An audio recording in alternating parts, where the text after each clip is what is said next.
Okay. All right, we have some great speakers this evening. All right, we're going to start off with a husband and wife team, Amanda and Steve Goodall. I heard the story how they met the other day, and I mean, I'm not going to tell, maybe you can if you want to, but anyway, it's an incredible story. And they're going to talk to you about why you aren't getting funded.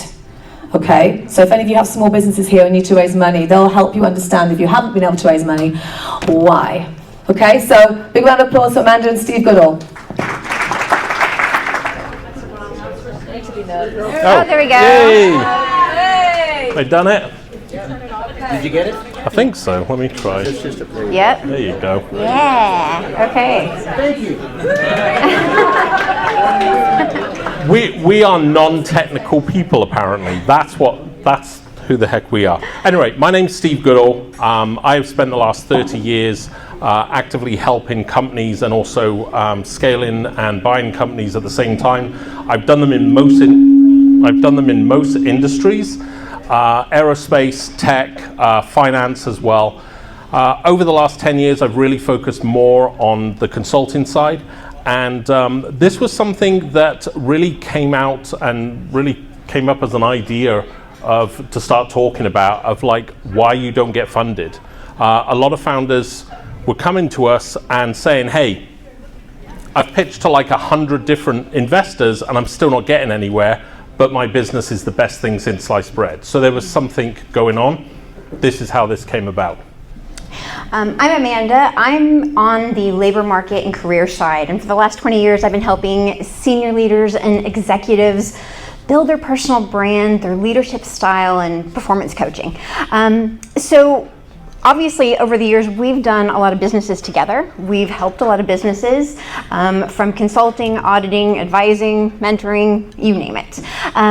So what I like to do is I like to take the corporate side of leadership and build that into the founders that I work with, because when you're ready to grow, that is not the time to learn. So yeah, with all that said, we've done a lot over the years, and we've actually kind of come up with this talk of why you're not getting funded. And yeah, the answer is... Well, it's these first. It's these, yeah. So, no, this is off again. Try it now. Hello, 1, 2. Tech is awesome. Okay. Still working? Can you hear me? Yes. Okay, there you go. All right, so I've got a big mouth. That's what you're telling me. Got it. All right, so we're going to assume that your business idea is the best thing since sliced bread, right? We're going to have to do that as a given, because problems within your go-to-market strategy or anything else that you've got as a founder, that's a whole different subject to deal with. What we're going to deal tonight is what we've seen as the common problem. And these are some of the things that we have heard. I don't have the right connections, or I can't access investors. That is a common one that I hear. Yeah, a lot of the time they say the investors are not understanding my passion, my vision, and I don't know how to get through to them. This next one I was actually added last week because I actually had this very statement made to me. My startup is too early to gain traction. Yeah, the other one is I don't pitch well, or I'm not really good in front of people. That can all be changed. And economic conditions are working against me. Hopefully you're starting to see a theme of what's going on here. The other one is just favoritism. They think that founders with 3+ exits are going to get more money than them. That's not always the case. So yeah, there is a theme. And so hopefully you can, like I said, you can see the theme there. Assuming that the business is correct, this is where the issue lies. It's you. And that was her saying that, so all negative reviews and nasty comments, direct to her, please. So, look, here's the thing. Investors really care about... Do we have investors in the room, by the way?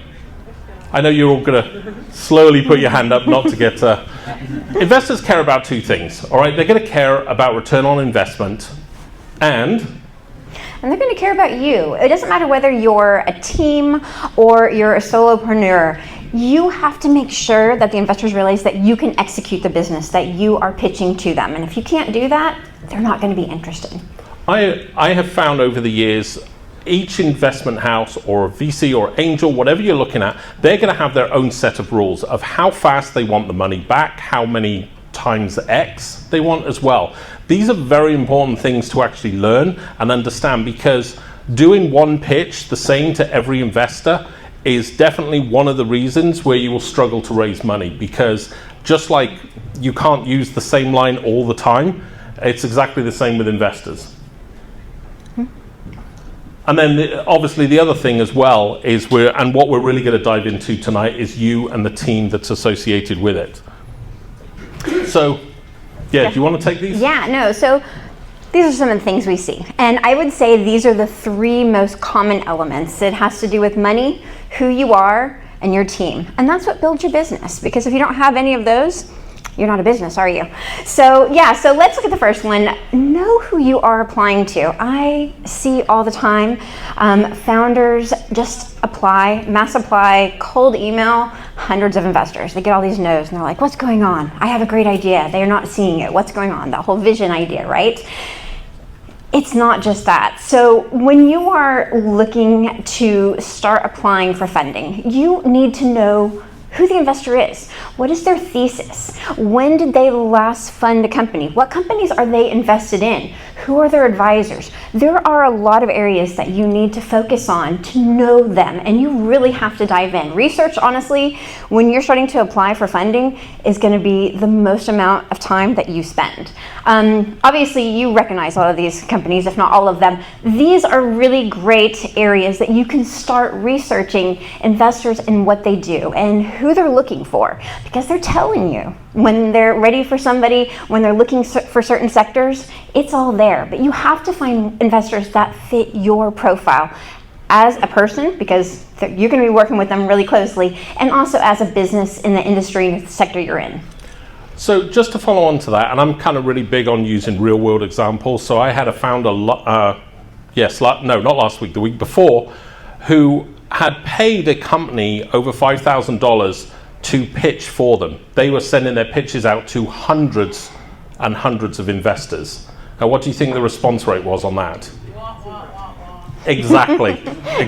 Added sound effect, I love that. But this is a common thing that I'm seeing. At the end of the day, every investor has got a different personality to them. They've got different needs, they've got different requirements, and just sending that same tired pitch out or pitching exactly the same if you're doing an in-person, it's never going to be effective. So the other thing is presentation. And right here, a lot of people think that it's sales and I have to just sell them on my idea. And it's not really that. It's actually a lot of psychology. And presentation is a lot of things, from how you present yourself to style, which Charlotte will be talking about shortly. And when I'm talking about psychology, it's how you make investors feel and building that common ground. Because, and you can move to the next one, it's a matter of opening your pitch with a statement, opening your email to them with a statement that they recognize, that they agree with.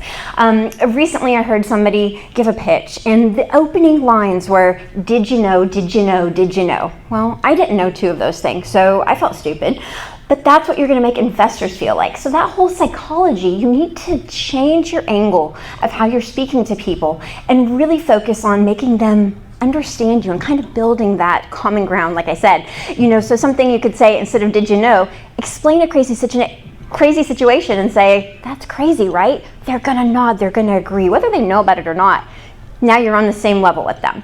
So, there's some examples there, but yeah, really focus on building that relationship with them from the start.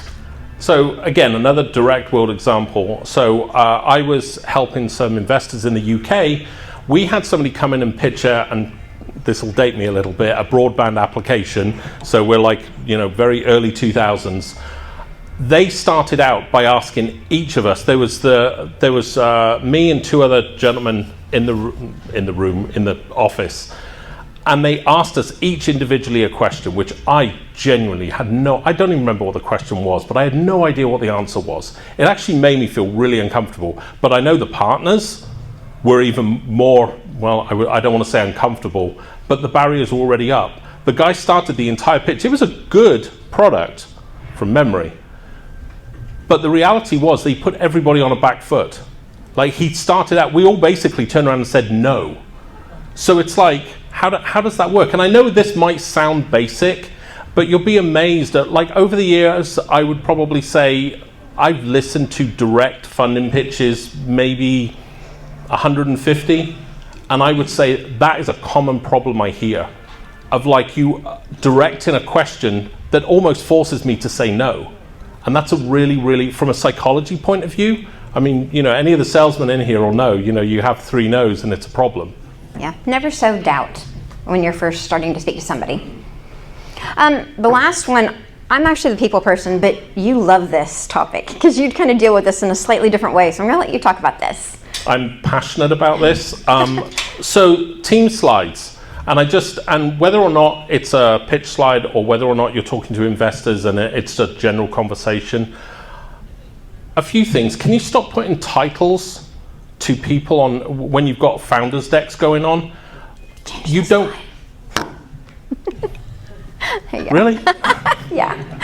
So you can tell we're married because I just do as I'm told immediately. I didn't even question. Notice that. Years, guys. That's it. Yeah, training. When it comes to the team, if you're a single founder, there is nothing wrong with that. The key is to understand where the gaps are in order to deliver a successful business. I'm a lot more interested when a founder comes to me and says, hey, this is my idea, this is what I'm doing. I am missing people with these skills to actually deliver and execute this business. That's a lot more impressive to me than somebody coming going, I can do it all, I've got all this. Because if you can't, I'm going to find out during due diligence exactly how much BS you're shoveling. And that happens a lot more, and I can see an investor nodding, that happens a lot more than I think anybody really realizes. And so the other side of this, and I'm sorry, I don't want to rattle on too long, the other side is teams. I cannot tell you, if your team consists of family members, best friends from school, and other associated, there's nothing wrong with having those people per se. However, this is the question you need to ask yourself. Are they absolutely critical in making this business work? And you need to be able to answer truthfully, because the problem you have is if you've got somebody that's sat on your board or on your team slide and they put, I don't know, they put 10 grand in your business 6 months ago and they're just sat there along for the free ride. When I'm looking at a slide, I'm not looking at what's happened in your business previously. I want to know, are those the people on that slide that can actually get us to a 10x, to a 20x, to a 1000x? And if there's somebody there along for the free ride, he or she is hampering that effort. And it's the same with family members. So it's lessons that I've learned myself as well. The very first pitch I ever did basically consisted of my friends, and that's why I talk about it like I do, because the investor was honest enough with me and hard enough to stand up. I pitched, and it was basically at the time, sorry Amanda, it was my girlfriend at the time, it was a best friend from school. This was a long time ago. So, and he actually stood up, physically stood up from the desk, and he said, I invest in people and I see nothing here. And he walked out, and it was his office. I am sat there, right, you know, absolutely, yeah, I've got this, I'm going to be the next millionaire, right? And that's, you know, that's what it, but that always resonated with me in terms of like, as we're trying to get our business going, we look at things like, you know, friends need to help us and so forth. But you have to be ruthless on those slides. Those people that are on your team need to be critical to the success of it. Not hangers-on, not people that you've known for years and you know they can do it. Because the investors are going to want people that can deliver that. And they can help you as well. You know, this isn't just, you know, kind of exists in a vacuum. But please, when it comes to your team, be honest enough with yourself to be able to audit yourself and know where your weaknesses are, right? Because we will find them. Believe me, we will find them. And your team, we will pull to pieces. And so they should be able to stand up to any type of interrogation like that, because it's somebody else's money that you're taking and they're putting it on the line. They are going to check. So these are this is just kind of a go-to guide to try and prevent a lot of heartache and a lot of panic that ends up setting in, because I get those calls of like, it went terrible, the pitch went terrible, they started asking me, and I look at a deck and I've seen stamp collecting listed on a team slide under what their I don't know, hobbies? Yeah, hobbies. Stamp collecting. How is that? Nothing to do with stamp collecting the business, but it's on there. And you see people, it's like friend from school. I've seen those very words on that. Now, we all can laugh about it and we can all go, oh, I would never do that. But if you are talking to somebody and wanting money from them, you need to be able to look at your team and look at yourself and do an honest assessment. If you can't, don't get a family member to do it. Get somebody professional to do it, because you need that honesty. It's a lot easier to correct it before you get in front of investors rather than trying to correct it afterwards. And something I just want to add on to that with avoid fancy titles. When you are a founder and you're starting to build your team, don't give them big titles, because the roles and the jobs are going to change. As you guys grow, 3-6 months down the line, as you get funding, they're going to need to do many things. And we wear many hats, right, as founders and as the beginning teams. So don't give away those fancy titles with those, the big vesting schedules immediately. You're going to start to build that. And also, just as a founder, something I see on a lot of slides is that people put founder CEO on there. Unless your business is going into series levels, when you are just starting as pre-seed, you are just a founder. Don't take on that CEO role, because sometimes investors are going to look at that and just think, you know what, I don't think they're ready, I'm going to pass. Don't give them that doubt in there. Maybe you will be the CEO. Leadership is very different between being a founder and starting a company, and it's very different on being a CEO. So just keep that in mind. And if you are going to take on that role of CEO, get advisors, get mentors, and the investing firms that you use should be able to provide those for you as well to help you grow. Yeah, just to add on to that, and again, it's just examples here. There was a transportation app that, not Uber, obviously, but they were out of San Francisco. They listed a overseas developer that was developing their app as their CTO. And the CTO wasn't willing to put in anything that he was not being paid for, right? That's not a CTO. That's not a CTO I'm interested in. That's great that they've got the app where they were, but this guy had 5 people on his team, and most of them were effectively outsourced engineers, outsourced this and that really didn't have any kind of stake in the business at all. What they were there was for a paycheck. And so when I'm asking, why is he a CTO? You're right at the founding stage. So be careful with those titles as well. Yeah, it'll also save you a lot of money. I know that from talent planning. The common denominator with all of this and everything that we've seen and all of the younger businesses that we've dealt with, and even the established companies that I know he's worked on scaling especially, is that the founder, the person that's running the business, the CEO, is self-aware. And that is from, what you can and can't do. And what your team can and can't do. And you can objectively look at that. And that is so important, to constantly self-audit yourself and your team as you are going along, as you're getting ready for new fundraising, getting in the new teams, getting in the new people, what investors you need. You've got to always be self-aware of what's going on in the company, because I know we all get carried away. We all get excited. I run many businesses, and I know what that's like. So, that's something that I think is super important. Yeah, I think just a last thought on that, and that kind of self-aware, and that's what we're really trying to put out here. When you're talking to investors or any type of money raising or anything at all, you have to be aware that you're talking to somebody and you need to convince them, but they need to be able to see. They need to be able to see the team, that is the only team that could take that product to where it needs to be. And that's so important. And I have seen it badly done, and I've seen it done really, really well. And it can be a single founder, and I've seen people get funded easily with that. I've seen it with good teams. But again, it's having that self-aware as founders, and I would class myself more as a founder in my early days. As a founder, we are all big-headed, okay? We think we're the best things. We have to be that way in order to get the product to market in the first place. But don't ever lose sight on the fact that when somebody else is looking in, it's not your family, it's not your friends who are going to tell you it's a great idea no matter what. It's going to be somebody that is going to be putting money on the line, and they are going to expect results. Yeah, no, I want to thank you guys for being here. I mean, this is amazing. Lorraine, you have done an amazing job. I mean, this is only the second Tech Alley Henderson, guys. I mean, let's give it up for one more time. But no, really appreciate you guys here tonight.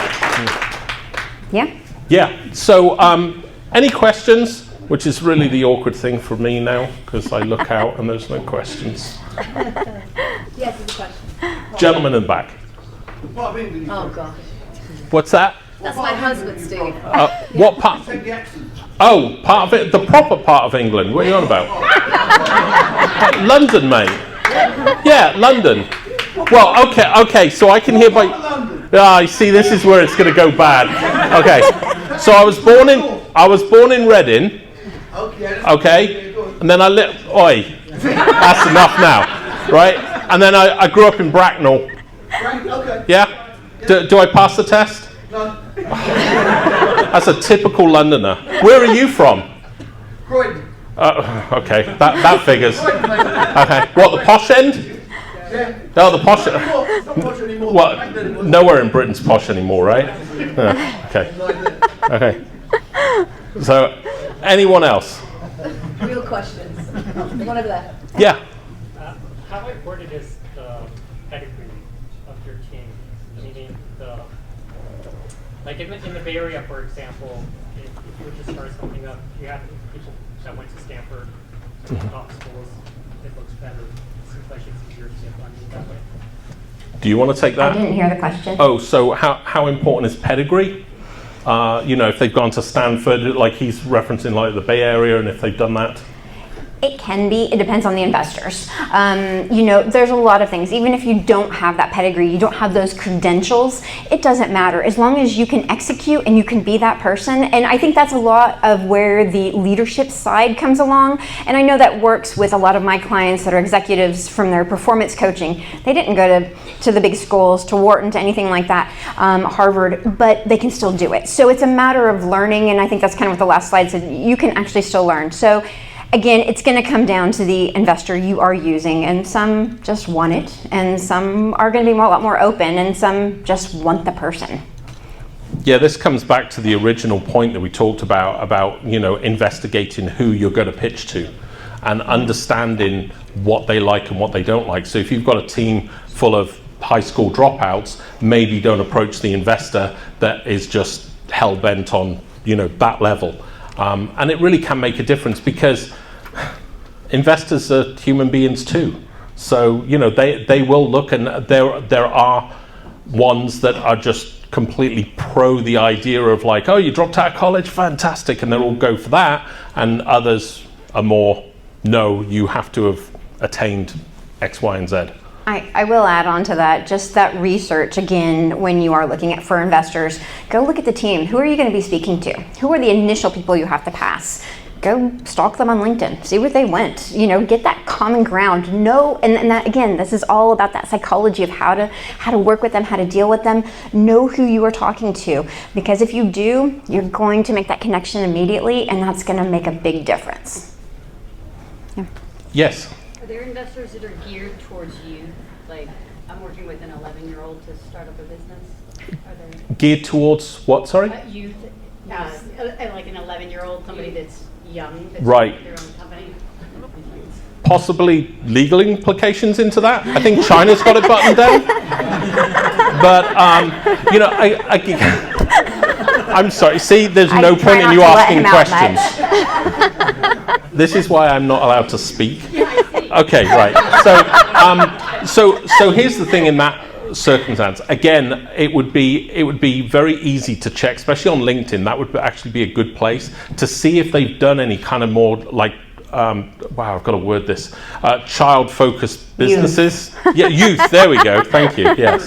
I would say for that. But it's not out of the realm. But there's obviously some legal implications in that. Thanks. Yeah. Yes. So you spoke a lot about the founders, but as investors, are you guys interested in collaboration as well? So you're talking about in founders being collaborative, but if we were to put a group of investors together and founders together, and we structured a model that disrupted the pay to play. So basically, if you had a good idea, it ran the test of, it makes economic and environmental sense. So we ran it through an assessment process that had data that was about 87% correct. And in Vegas, that's pretty good odds. So you look at that, so you know that it's got a good track record. It's beyond just a concept, it's operational. And the founders put in sweat equity, so then we can actually get some philanthropic money, donations, crowdfunding, and sweat equity, and investor capital. And you're funding projects that have a high probability of success. What that does is it opens up a robust pipeline of entrepreneurs who've been quashed because they can't raise the funds because they're not in that pedigree or things such of that nature. And then we also have manageable mistakes, if there are any, because we know that this is just a scaling project to start with beyond conceptual, and we show that we can actually come together and this or something better, and that we don't consent any longer to things that are dysfunctional. They keep the classes from, hierarchy to you need us. And I would love to see this happen here in Tech Alley. And are you guys interested in more information? Well, of course, I'm not going to say no when I'm stood up on a stage, am I? No, of course. You raise a very good point, because, there is, I think the perceived differences are not as big as they were maybe 10 years ago. I would say the last 10, 15 years, I've worked with a lot of investors who are genuinely interested in, there's so many good ideas out there. There's a lot of money to be made, and I think a lot of this, in my experience in this, and so I'm just talking personally now, the issues of holding them back have normally been, the way their team is set up. That's why we did what we did tonight. That's something I'm very keen to work on with any founders and any groups, and this is why it was we've got involved with the Lorraine, we've got involved with some others as well, because it's not hard. It's like you're going to somebody and going, hey, do you want to give me 50,000 and make 50 million back? That's not really a hard sell, but you've got to convince you can do that. And so what I think lets a lot of founders down is that they're not able to convey that. Yeah? Yeah, and what that would be, you would share. So my point would be is that you would co-share a fractional CTO, right? You've got somebody who's some clout that it can make something move forward. It takes me about 10% more effort to bring 20 people along with me. Why not just do the 10% more effort and bring 20 people along with you, opposed to me just doing it for one company, or so on and so forth. And I think that is a collaborative effort, lowers the cost of living or cost of your basis, and then if you share that, and then you do have a robust team that have traction to move forward all of these companies that hit the mark. Yeah, absolutely. Again, it comes down to the dream team. And I think, founders, you guys, people who are founders, they have that idea, they have that drive and that passion. But I'm a big fan, and I say this to founders all the time, be the dumbest guy in the room. Your team should just, from an intelligence standpoint, an expertise standpoint, just outstrip you all the time in every area you can. Because it's no one's going to execute the business as well as you can, right? And you know this. But surround yourself with killer people. Yeah. Surround yourself with that team, because it becomes a no-brainer. It's really difficult when we have to start surgically removing teams to make something work, because it fractures. There's a whole community that ends up getting fractured because of that. So it's you can prevent so much of that heartache, and you can increase the chances of success by just making sure you have that excellent team from day one. It's kind of a broader question. I'm curious about the perspective. Obviously right now the fundraising environment is significantly different than it was 2-3 years ago, right? Are you seeing anything that's standing out along teams, founders that have been able to successfully raise in the last year or so that's kind of notable? Can I use a swear word? Have your shit together. I mean, like, honestly, my biggest pet peeve is really just founders getting in front of investors, and I said, the business side is a separate conversation, but the reality is it's a huge problem. The numbers don't add up, the go-to-market strategy doesn't make sense. There's a lot of things. So there are sometimes founders that are really good at getting in a room with an investor and really, really bad at presenting it and putting the deck together. So I don't really see, from my perspective, I see more founders going for it, but I see a lot more logistical problems with the way they're presenting their business. The friends on the pitch deck is a problem. The business plan isn't terribly good, and they're very easy things to fix. The idea is solid, but if you present it in a bad way, it's never ever going to get money. If you present it in a good way, it's a no-brainer.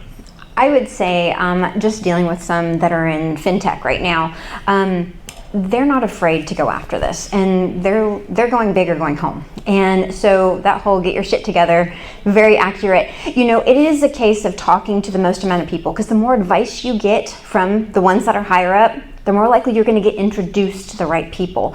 And that's also another part of the research. So when you do have those chances to network, go tell everybody your ideas. Ask them for advice. Ask them just to introduce you to somebody. It's nothing. And if they do, great. And if they don't, okay. But you at least got your idea out there. It's going to help you get stronger. But I am seeing fintech being probably one of the best areas for that. I don't know if anybody in here is in fintech, but that's a big area right now. I'm seeing the pathway for fintech a lot quicker. Yeah. I mean, and again, this is just two people up on stage saying this is what we're seeing. So as an industry whole, I don't know. There are investors in the room if they want to give a point on that. But I'm yeah. seeing a lot of tech go over into fintech as well. Fintech is just snapping you up. So, you guys are all that. Specifically in fintech, what I've noticed is that a lot of family offices and PE are coming in and investing earlier and earlier instead of the traditional VC firms. Oh, cool. Yeah. It's where the money is. So they're going to be a lot harder to find, Yeah. like these family offices and whatnot. Yeah. So the bigger you can go up, the higher you can go up, and finding those really unique people, that's going to be really crucial. But yeah, fintech is right now. Okay. Okay. Anybody else? Anybody else? Forget mics. Okay, well, thank you all for your time. If you guys have any questions afterwards, we're right over here.